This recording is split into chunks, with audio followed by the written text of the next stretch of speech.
maximum amperes yun? 1.5 sir. Ayan ay Kilowatts. Oo. Kilowatts. Yes. Yan ang maximum. Tapos ito po pwede rin mula para na hanggang 5 lang. 5 or mababa. What is that? Dapat. Dapat lang wing niya. Okay, 3. So, nakokontrol din yung lapan. Very good. Ito. 3 kanina. Okay. Ito 3. Tapos na yun, nagkapa rin natin. Ilagay natin sa 5. Yung sakit mo sa pipe. Okay, sige. Pinakamax na. Yan.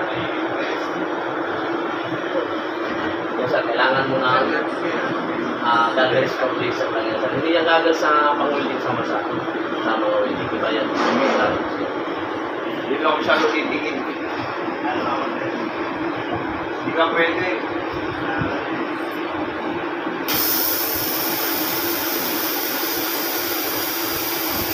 Smooth mo lang naman, dahan-dahan lang siya. Kung saan siya nagpipit, huwag mong pagsahin, huwag mong pigilan. Ayun, ang takbo lang niya, pagulin lang, dahan-dahan lang.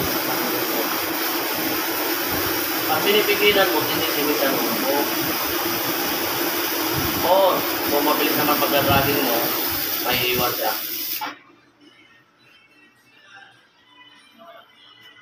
Yes, sir.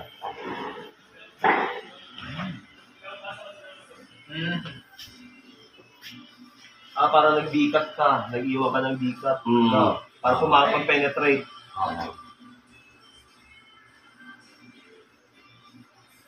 Pero hanggang 3 may mga lit niya sa update lang dito.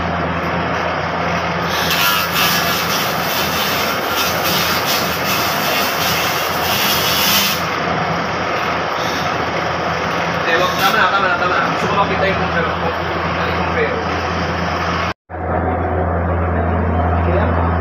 Restart na buffers pa namin. Oo.